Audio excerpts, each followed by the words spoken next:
Takže já vás zdravím u dnešního technického videa a dneska si budeme upgradeovat, nebo spíš montovat procesorovou jednotku Perun Hybrid V2.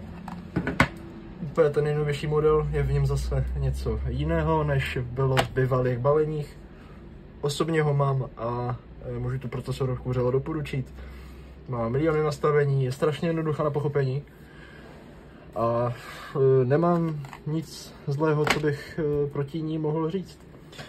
Takže do zbraně, do které to budeme montovat, je Lancer Tactical.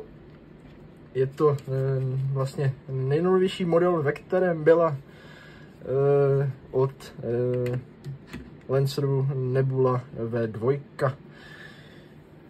na které prosím pěkně odešel spínač. V životě jsem to u Nebuly neviděl, ani u té staré, ale u téhle se to stalo realitou. Spínač vlastně při zmačknutí spouště jel full autem na semi, aniž by člověk držel spoušť. Motor se stále točil, dalo se to zastavit jedině tím, že se odpojila baterie, nebo spíš akumulátor. Takže začal bych tím, že bych si ten Mechabox rozebral. Něco si k tomu Mechaboxu řekneme, co se týče materiálu a toho, jak je to vlastně udělané. Takže asi bych začal tím, že je to klasický dvojkový Mechabox, nic neobvyklého. Vlastně Lancer dělá dva typy a je to tenhle a ještě jeden, který je tady v druhé zbraní, kterou tady mám, který je trošičku víc osekaný a je do takových těch víc low budget buildů, kdybych to tak pověděl. Osobně vím, že jsou teda dva a celou dobu, co servisuju zbraně, jsem jiný Mechabox od Lanceru neviděl, krom těch dvou. Nuže, vezeme dovnitř, kola mám podložené už z předešlejška, takže asi tady jenom zpátky hodím podložky, když se mi to tady nepomíchá. Pokud by někdo chtěl vidět, jak se podložkuje, tak o tom někde natočím samostatné video, protože to je docela nadlouho, není to jenom tak ledajaká sranda. Já osobně každou zbraň novou, jak už mojí, nebo od kohokoliv, kdo si ji koupí a dosí ke mně na servis, přepodložkuju, přetěsním, protože žiju v tom, že i nová zbraň by měla mít nulový servis a kontrolu, protože člověk si to koupí, je to z krabice strašně ready, ale ono ve finále člověk s tím ve středu 2000 ran a už se tam něco zničí, poláme a potom jsou to zbytečné prachy. Takže lepší do toho vlézt, jak už třeba sami, pokud to umíte, nebo někomu ho dát do nějakého servisu, nebo podobně. Takže ještě jednu věc bych k tomuhle Mechaboxu pověděl, a to je to, že Lancer tady nemá vlastně další vlastně vystouplý závit. Třeba já vlastním UTR 47 od Double Eagle, mám v ní Peruna a tady je takový sloupeček a ten se musí ubrousit. Nemyslím tenhle tam se nechává schválně kvůli snímače kol od toho Perunu. Do nějaké míry je to chráněné, ale pokud máte seklou fedru v Mechaboxu a otevřete ho, když vám nejde vytáhnout k fedečkem, tak je to celkem sranda. Uvalí se vám senzor a už se to prakticky spravit nedá. Pokud teda nemáte štěstí a neodlepí se vlastně plošky vodící z té základní desky, pokud ano, je to prostě marné a člověk musí koupit novou procesorovku. Už jsem to zkoušel, už jsem měl takový případ, bohužel ten Perun už se spravit prostě nedá. Je to tam tak minimálně, že ani tou tečovkou jsem se tam prostě nedokázal dostat. Ložiska tady máme 8, kuličkové, Ideálně, kdyby tohle bylo, kdyby bylo středové kolo různé, ale tak není to na škodu. Samozřejmě jsou to SHS-ka. Ty jsem tam dával já, takže drží perfektně, nevylezají vůbec ani z jedné, ani z druhé strany. Mechabox už je v rámci možností zesílený, je tady víc masa než u normálního klasického Mechaboxu. Jo, už jsou tady vyřezy, aby se předešlo praskání toho Mechaboxu při silnějších pružinách. Tady do toho jde konkrétně 130. Kola jsou taky nějaké SHS, co vím teda. Dobré, takže asi bych se přesunul na to montování toho perunu. Tak říkám, je to bezchybná procesorovka. Tohle je nějaký už novší model, já mám ještě ten starší. Tady je vlastně samotná ta procesorovka zabalená, tady tohle je konkrétně vedení do pažby. Co máme dál? Máme tady tu příhradku, do které se vlastně dává ta procesorovka. Takže perun k tomu dává občas našívku, ne pořád. Našívka je fakt pěkná, osobně se mi hodně zamlouvá. Taková jednoduchá, prostě na to, že je tak minimalistická, tak je prostě taková roztomilá. Oproti staršímu perunu tohle už je viditelně plast. Předtím to vypadalo jak shooter. Jestli víte, jak vypadal starý vlastně magnet od perunu, tak byl tmavý a měl takovou šutrovanou texturu, bych řekl. Teď je to čistě plast. Jo. V perunu dostanete také kartičku s nastavením, kterou si můžete tahat sebou. Osobně ji doporučuji tahat sebou, protože pokud chcete nastavit precooking a nějak to nemáte nastudované, ty módy, tak se to fakt hodí. Mě to už milionkrát zachránilo.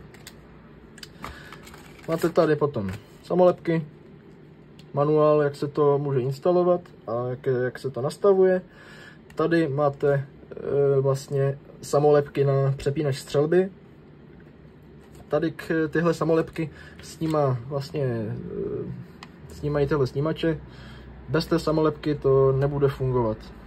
Mám to odzkoušené, nefunguje to. Jen tak ze zvědavosti jsem to zkusil, ne že bych byl úplně blbý, to vůbec. Takže samolepky si můžete nalepit kam chcete, na Mechabox nebo na skříň, kamkoliv. Tohle jsou taky samolepky, takže si je taky můžete někam vylepit, ale to už je čistě na vás. Takže já tady schovám ty věci, které nebudeme potřebovat. Nebudu potřebovat už ani tu kartičku, protože už to mám nějak relativně nastudované, ty módy, takže krabičku od perunu můžeme uzavřít a vrhneme se na to montování. Takže první věc, kterou bych udělal, osobně ji dělám vždycky, když montuju perun, je to, že si dám vlastně ten magnetický kámen, nevím, jak bych to nazval, já nevím, senzor, nemám tucha, jak bych to více nazval, dal bych si ho na spoušť. Osobně je lepší si to udělat na začátek, protože na to pak člověk zapomene a je to zábava. Takže já si to tu hodím do timelapsu, ať to video nemá 300 hodin a nějak se posuneme.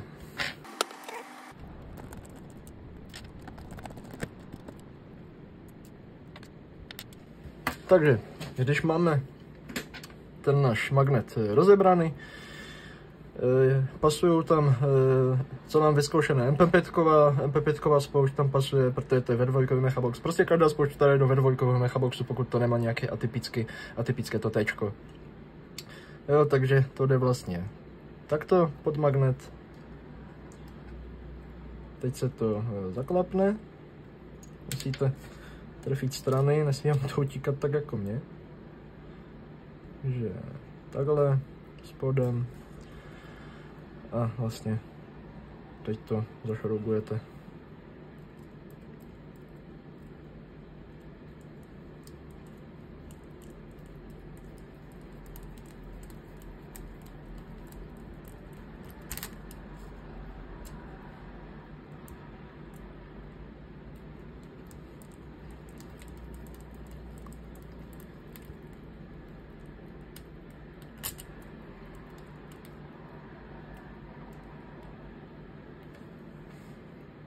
Tak, když máme magnet našroubovaný, je tady stavící šroubek, kterým si vymezíme veškerou vůli, tak aby to bylo napevno.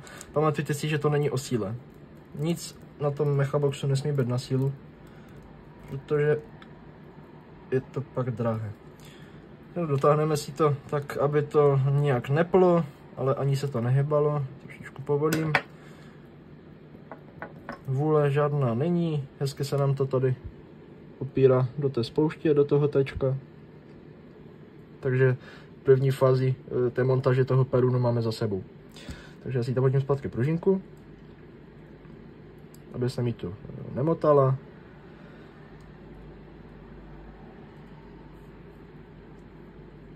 Tak.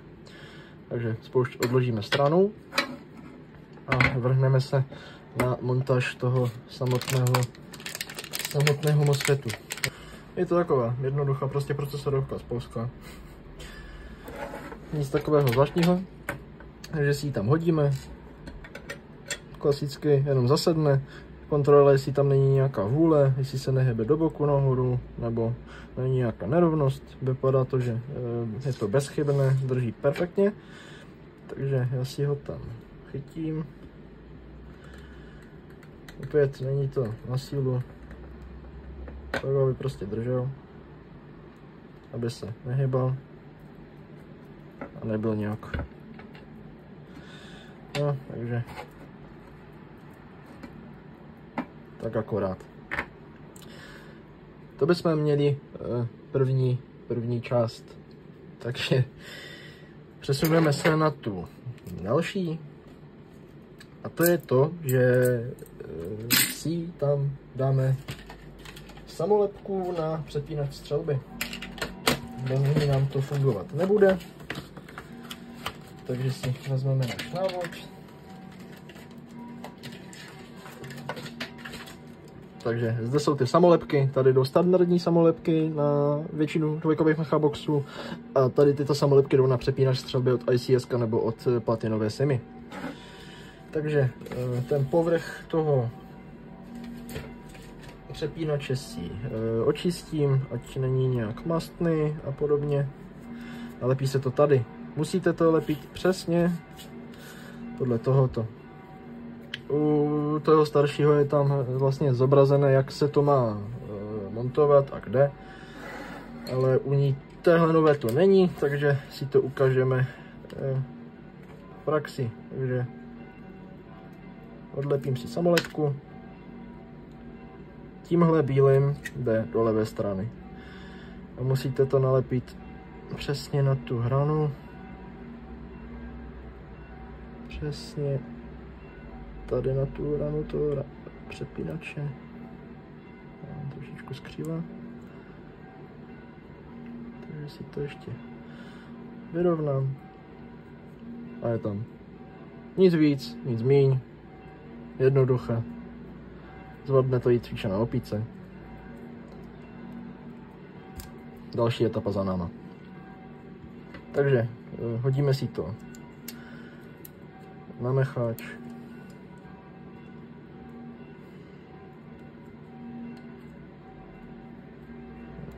Nechám kabel.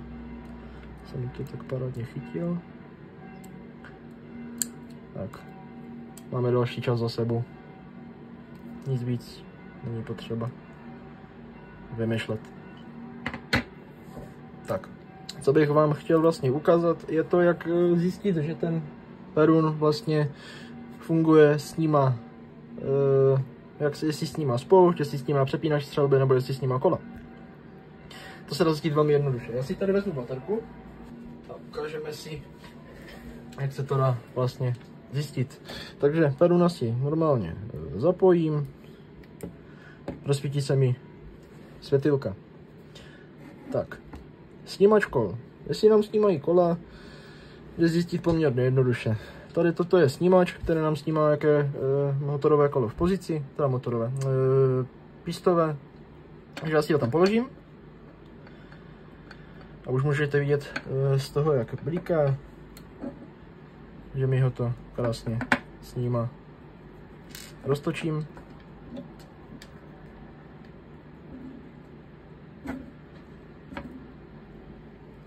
kolo mít to sníma. Takže máme možnou první závodu vyvrácenou. Potom je tady přepínač střelby, kterým budu pohybovat se z jedné strany do druhé. Teď mám safe, semi, auto. Zase safe, semi, auto. Další věc, díky které vlastně máme potvrzené, že to funguje bez problému. Dál si můžu vyzkoušet spoušť. Dám si pozor na kabely. Stačí udělat tohle. A vidíte, že spoušť to taky opět snímá.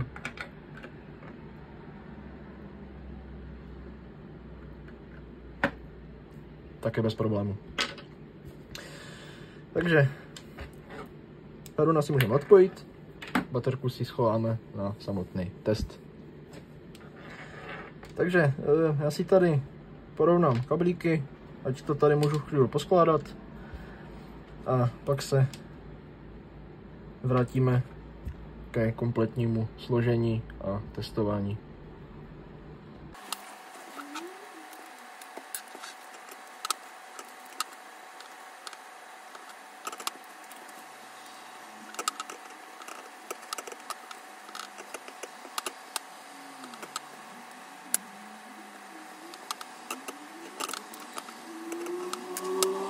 Takže kablíky mám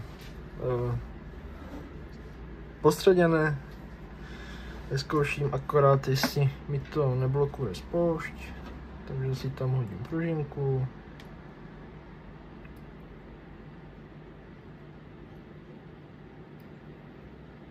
Hodím si do mechaboxu.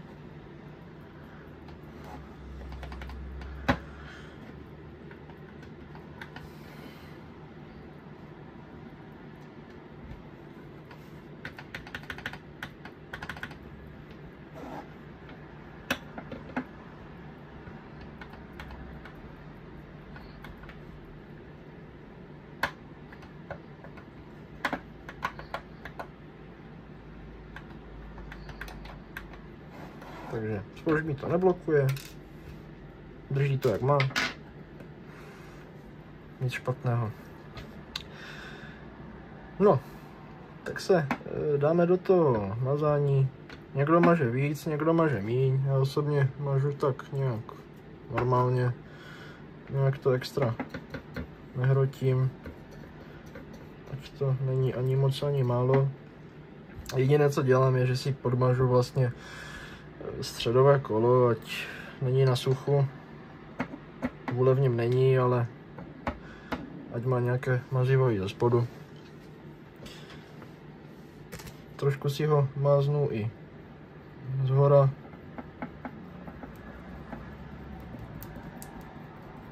Ona se ta vazelína zdá jako takový blívajz, ale ve finále mám s ní dobré zkušenosti. Samo si trošičku namažu i motorové, aby mi neběhalo na sucho, protože aby nám běžely kola na sucho je ta poslední věc, kterou chceme, protože se pak rychleji opotřebovávají a nedělají to, co by měli. Takže já si ho tam plácnu. No. Taky si namažu zuby od pístového kola.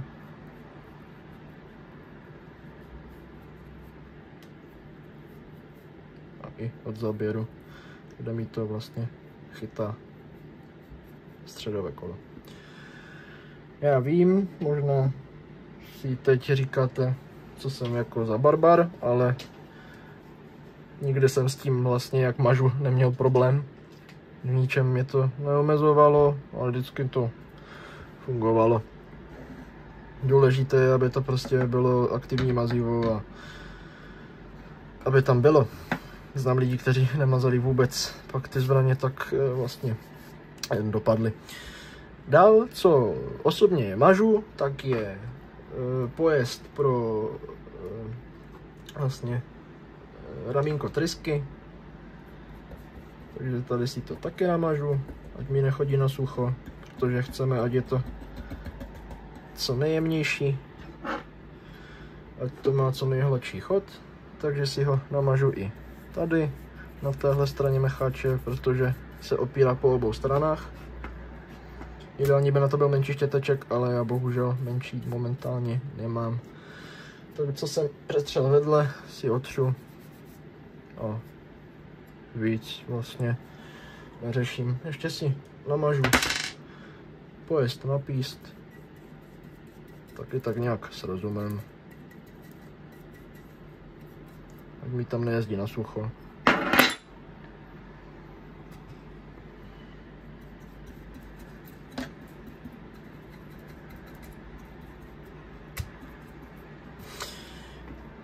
Tak, to by bylo.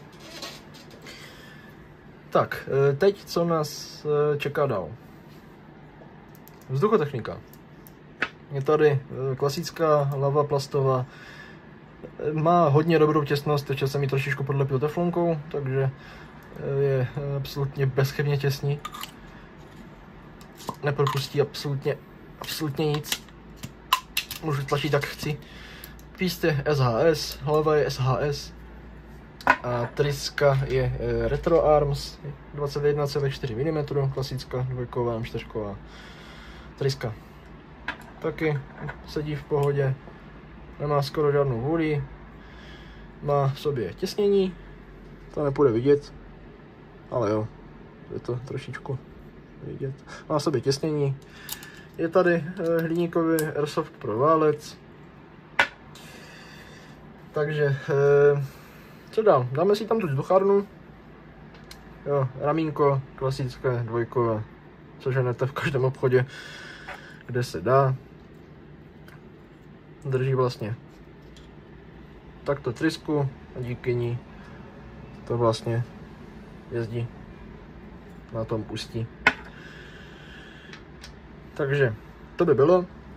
Co já sobě dělám, vezmu si trošku silikonu, fouknu si ho trošičku na prst a namažu si zevnitř trošičku válec, ne moc, ať mi to nezasírá kuličky, ale ať tam prostě ta gumička má volný průjezd, ať není na sucho.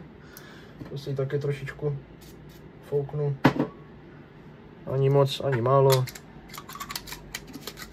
Jo, a jezdí tam pěkně, nemá žádný odpor, jezdí hladce. Tak, dál co dělám je, že si namažu vlastně ozubení, tady je celozub, takže ideální věc. Trošku si maznu i ten píst, také není úplně suchý. Na sucho je to vždycky špatně, to ví každý druhý chlap. Tak, ideálně vzít trošku silikonu a stříknout toho na ústí, aby mi taky tryska chodila hladce a neměla žádný odpor. Ideální, jednoduché, rychle. Takže dám si tam ramínko, přerušovače a vložím si vzduchotechniku do mechaboxu.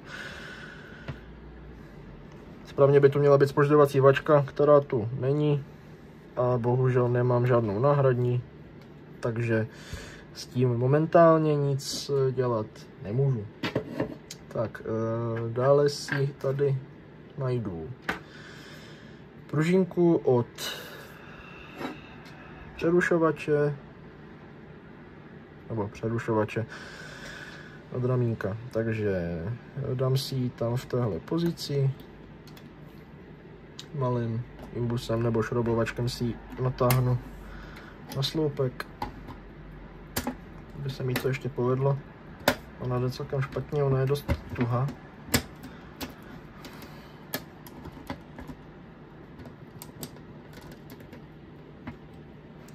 Já už zbraně servisu nějakou chvilku, ale vypadám tady jak totální amatér, takže souhlasím s kritikou, nestaraním se jí absolutně. Nemám s tím problém. Dál, co si ještě potřebuje člověk udělat, je, aby si tam dal zapadku zpětného chodu. Ona by tam teoreticky být nemusela, protože Perun má aktivní brzdu, ale já z osobní zkušenosti tam radši dám. Radši tam vždycky dávám. Jsem si pak takový jistější, že se nemá co posrat. Řečeno neslušně. Takže zapadka tam je. Teďka co dělám já, že si ji vlastně napružím, zatlačím a ona mi moc nikam neodjede. Takže si tam můžu dát motorové kolo. Opatrně, ať vám neskočí. Ať vám neskočí podložka jako mě. Dáme si ji zpátky. Tak povolím si teďka a vyzkouším, jestli se mi to točí. Jestli mi zapadka cvaká, zapadka mi cvaká. Takže to je v pohodě. Já si ho vytáhnu úplně, ať si můžu dotočit kola.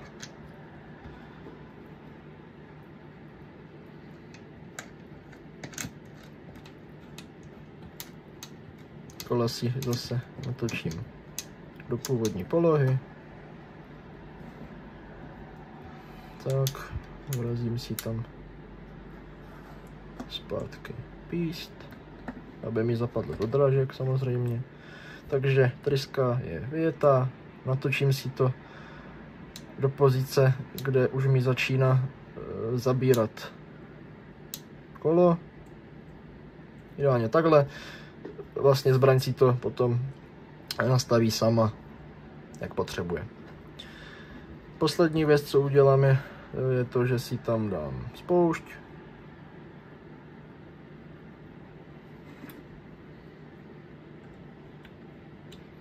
U spouště u toho Perunu je to vždycky takové o zručnosti a o nervech, protože jak tam jsou ty kola a ta procesorová jednotka, tak člověk ji nechce poškodit, nechce si rozhodit kola, takže tak, spoušť mi drží, zatím nevyskakuje. No, co nám zbývá teď? Nic, zavřít si Mechabox. A tím jsme vlastně skončili naší túru ve světě ozubených koleček a mecháčů. Někdy si i potlačím trošku trysku, aby mi zaskočila. Tak, většinou dělá problém trošičku tady zapadka, že mi neskočí úplně perfektně do Mechaboxu.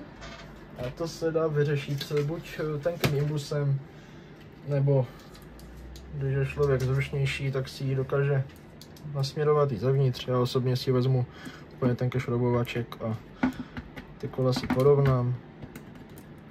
Všechno si vlastně radši porovnám. Zkontroluji, jestli mi někde neskříplo gably. Vypadá to, že ne. Mechabox mám krásně dosedlý a teď už mi stačí ho jenom zašroubovat. Takže já si ho tady zašroubuju, hodím si to zase na timelapse, ať u toho nejsme 3 dny a můžeme jít testovat.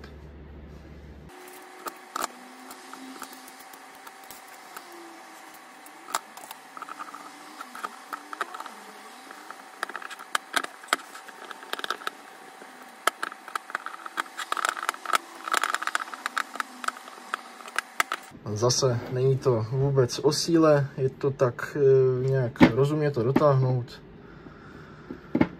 a nějak to extrémně nepřebuřovat, ať se nám nestrhne závít, hlavička, potom se to celkem blbě opravuje.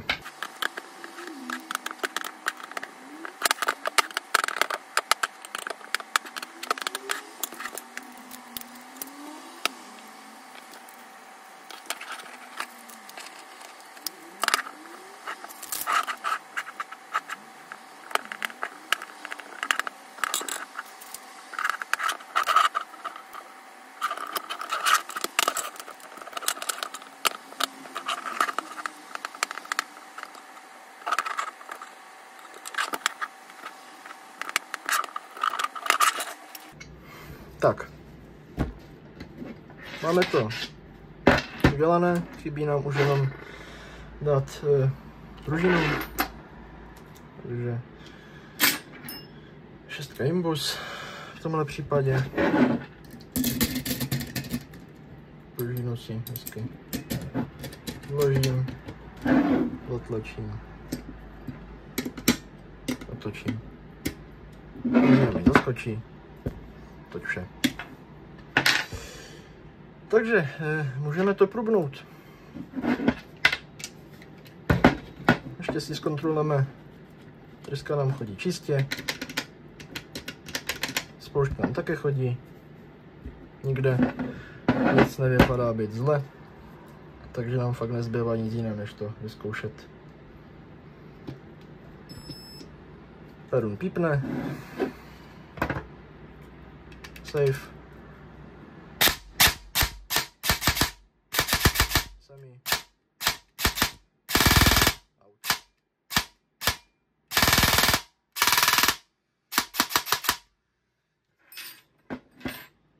To by bylo. Takže projdeme si aspoň nějak to nastavení. Takže na to s váma kouknu, ať to máte se vším všudy. Takže já si tady vezmu tu kartičku a začneme, jak se dostat vlastně do toho programovacího módu. Dostanete se tam tak, že budete z polohy Safe, což je momentálně, přijdete na polohu Semi a přepínáte dvakrát za sebou, dokud nepípne z polohy Semi na auto a z auta zase na Semi. Takže zkusíme to, jestli to půjde na poprvé. A jsme v programovacím modu. První programovací mod, který tady máme, je možnost střelby. Můžete si vybrat v poloze Semi, můžete si dát auto, 3ranou dávku, 5ranou dávku a full auto, nebo si můžete dát na Semi klidně safe. Dál, co tady máme? Když přepneme na polohu auto, dostaneme se na vlastně polohu aktivní brzdy. Tím, že tady máme zapadku, je ideální ji mít buď vypnutou, a nebo mít nastavený 1 stupeň. Teď nám tady pípají 3, které má Perun automaticky dané, protože ze základu je nastavený na bezuhlíkač, kde není zapadka. Takže pokud mi pípá mod, kde je aktivní brzda, spouští si koriguju, kolik potřebuju, vlastně kolik si chci nastavit tu aktivní brzdu. Máme tady 4, 5, ticho je vypnutá a poté 1. Já osobně nastavuju 1, mám to i na své, takže budu se tím řídit. Dále je tady precocking. Co to vlastně je ten precocking? Je to přednatažení pístu, máte rychlejší odezvu na spoušť a zbraň je prostě okamžitě připravená k tomu tu kuličku vyhnat z toho hopapu. Za mě, já osobně to mám nastavené na 1 a nějak extra to nevyužívám, nějak to nepotřebuju, ta zbraň je dostatečně citlivá, takže tady bych to úplně neřešil.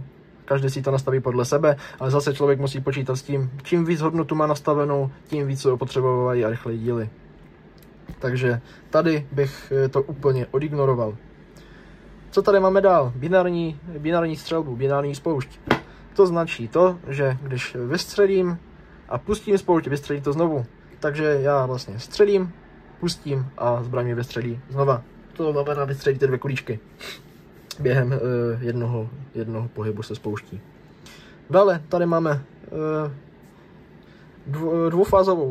dvoufázovou spoušť a ne AUG. Jestli znáte, jaký má systém Steyr a AUG, je to, že Steyr nemá nastavování dávky. Steyr funguje tak, že buď spoušť domáčknete trochu, vystřelí Semi, a pokud ji domáčknete úplně do konce, střílí full autem. Dále tady máme nastavení citlivosti spouště. Za mě hodně dobrá věc. Osobně mám na to necitlivější. Je to takový pro mě je to pro mě taková potřeba, že jsem prostě automaticky spojený s tou zbraní, takže já už jsem si na to navykl, takže tady bych udělal to stejné. 4., 5. pozice. Nechat tak, je to nastavené ideálně. ROF Reduction, to máme Rate of Fire Reduction. To znamená, když ho máte zapli, omezuje vám to otáčky motoru, zpomaluje ho to, víc se opotřebovává. Pokud nechcete mít vlastně otáčky a RPS, které vlastně umožňuje váš motor, nemusíte to mít absolutně vůbec zaple. Dále tady máme DMR mod. DMR mod je to, že si můžete nastavit za jakou dobu po zmáčknutí spouště chcete mít možnost zase střílet. Máte tady 0,25 sekundy, 0,5 sekundy, sekundu, 2 sekundy a 3. Simuluje to vlastně mod, kdy odstřelovač natahuje závěr svojí odstřelovací pušky. Pokud jste zarvaný DMRkař, myslím, že vám se to bude hodně líbit. Co tady máme dál? LiPo alarm. LiPo alarm je to, pokud máte vybitou nebo začínáte mít vybitou baterii, pardon, vám to dvojím pípnutím dá vědět, abyste si baterku úplně nezničili. Lipolky jsou náchylné na podbití, takže pokud podbijete lipolku, můžete ji vyhodit. Dále DSG.